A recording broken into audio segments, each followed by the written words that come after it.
El matrimonio es una institución de orden público y de interés social porque la sociedad está interesada en que funcione adecuadamente el matrimonio y por ende la familia.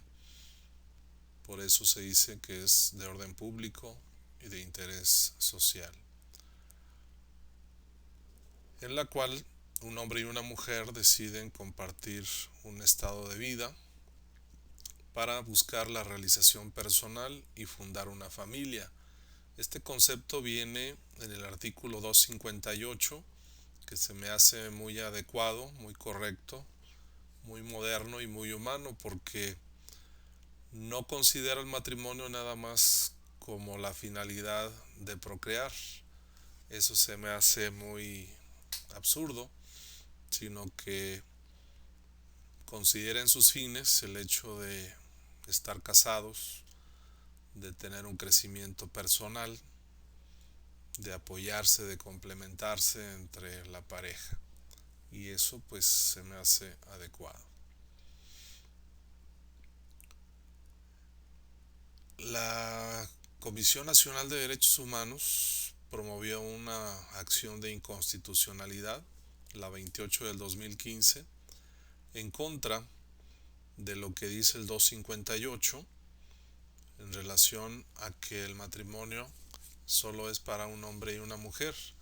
Esta se declaró procedente por la Suprema Corte de Justicia de la Nación y se declaró la inconstitucionalidad de los artículos 258 y ya de pasada del 260 y del 267 bis.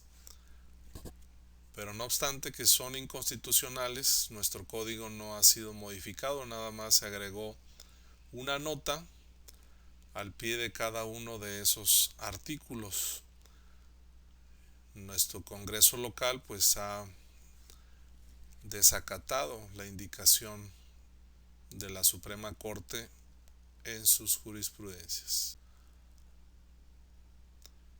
Como evolución histórica tenemos la promiscuidad primitiva, que es donde existen relaciones entre todos los miembros de la comunidad, todos contra todos.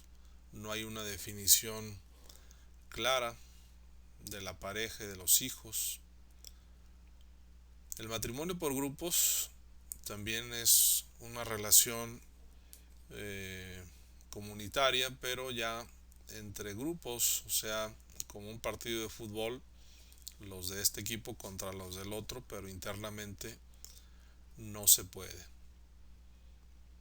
El matrimonio por rapto se da en las guerras, cuando gana una de las partes en conflicto, se queda con todo, riquezas, animales y mujeres, las cuales las utiliza para casarse. Matrimonio por compra: se considera a la mujer un objeto de comercio, el cual se puede comprar y vender para casarse. El matrimonio consensual es la etapa en que nos encontramos actualmente, en el cual es indispensable que exista el consentimiento para celebrar el matrimonio. En Roma, inicialmente fue un hecho que el derecho le reconoció efectos, o sea que era un concubinato. Después llegaron las ceremonias: la conferratio, que era una ceremonia religiosa; la coemptio, que era una venta imaginaria de la mujer; y el usus, que era la ausencia de formalidades, otra vez algo así como el concubinato. Después, en Roma, llega la justa nuptia, que es el matrimonio legal como lo conocemos actualmente, que solamente estaba disponible para aquellas personas que tenían el conubio, que era el derecho de casarse. Solamente lo tenían los ciudadanos romanos y algunos de ellos lo habían perdido por alguna sanción, entonces no todos lo tenían. En el cristianismo, la iglesia es la figura central en el matrimonio, ya que va a ser la que autoriza los matrimonios y los registra. No obstante, se reconoce la existencia de los matrimonios constituidos y celebrados. Constituido cuando no hay ceremonia y celebrado cuando sí la hay. En México, los españoles cuando llegan traen sus costumbres y tradiciones, las cuales van a estar presentes durante la conquista, la colonia, los primeros años del México independiente, hasta la Reforma. En la Reforma, Benito Juárez y la generación de la Reforma, mediante las leyes que llevan el mismo nombre, separan la Iglesia del Estado y el Estado se hace cargo de administrar el estado civil de las personas. Se crea el registro civil, el cual anteriormente era manejado por la Iglesia. Se crea el matrimonio civil, que igualmente la Iglesia era el que lo manejaba. También se crean los panteones civiles. Antes de eso existían los camposanto, que así le llamaban pues a los panteones que eran administrados por la Iglesia, y solamente podían entrar aquellos que estuvieran bautizados, que formaran parte de la Iglesia. Ya con la creación de los panteones civiles se hace democrática la muerte y entran justos y pecadores. En la actualidad el matrimonio, ya como lo comentábamos, estamos en la etapa consensual, donde el consentimiento es indispensable para celebrar el matrimonio. No obstante, en el mundo, como en la India, aún existen los matrimonios arreglados en los cuales el consentimiento de los contrayentes no es importante.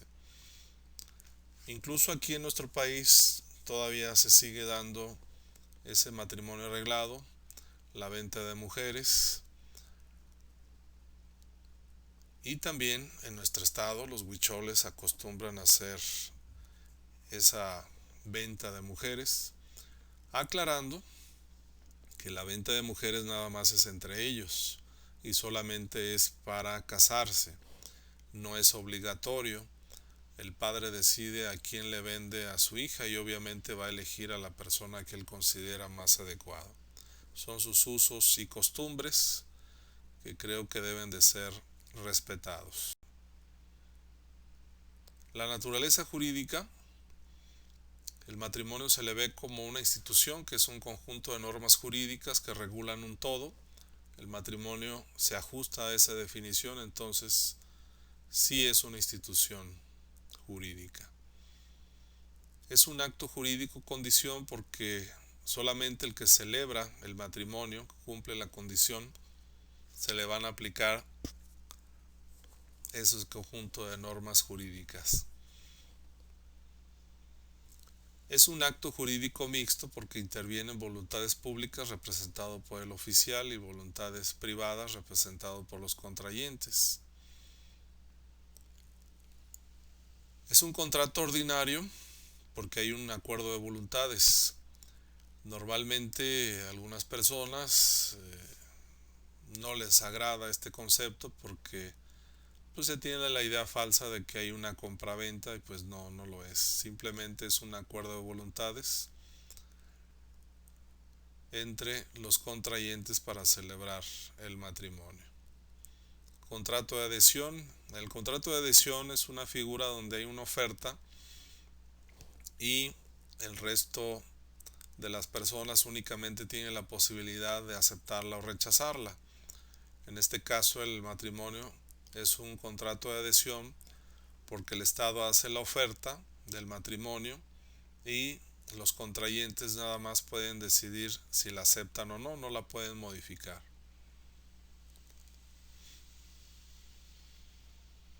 Es un estado jurídico porque es una relación jurídica permanente que genera derechos y obligaciones de manera constante y no se agota con un cumplimiento. En el parentesco yo les puse el ejemplo del chivo que entrego cada sábado a mi esposa. En realidad ese ejemplo pues es para este tema, ya que los casados no son parientes, sino que tienen una relación jurídica de matrimonio, la cual es un estado jurídico. Es un estado de derecho porque se opone al estado de hecho, que es el concubinato. Es un acto jurídico de poder estatal porque los esposos no son los que crean el matrimonio, es el Estado el que con su poder crea el matrimonio.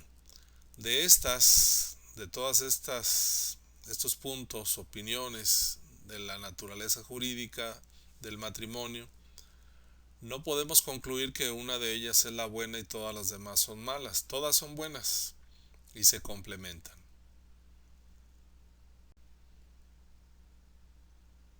Características del matrimonio. Es un acto solemne porque existen solemnidades, más adelante explicaremos en qué consisten.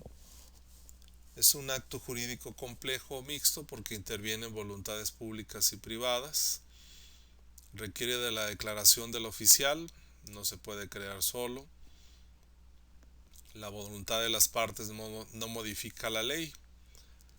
No pueden modificar la figura del matrimonio los contrayentes, solamente aceptarlo. Sus efectos van más allá de las partes. Normalmente un contrato solamente afecta a los que lo celebran. En este caso, los efectos del matrimonio van más allá de los que lo celebran.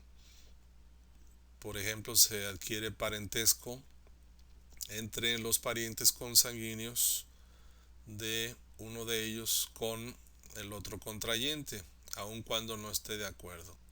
Y se generan efectos para los futuros hijos que vengan, los cuales serán considerados como hijos de matrimonio.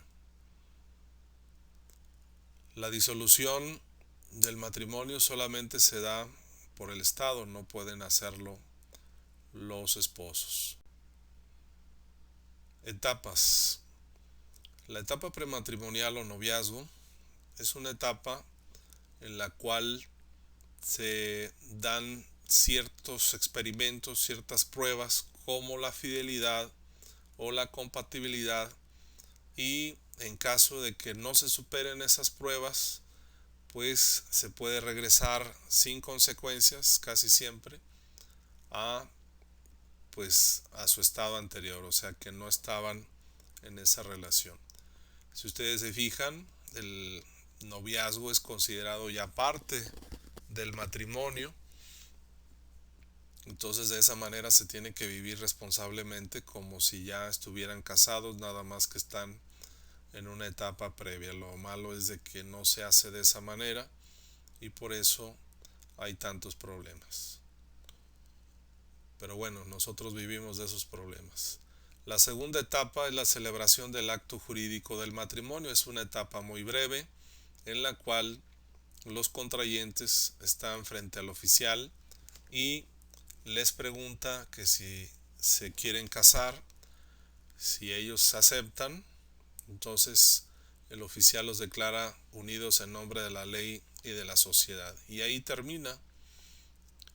Y cuando salen les gritan que vivan los novios, pero pues ya no son novios, ya son esposos.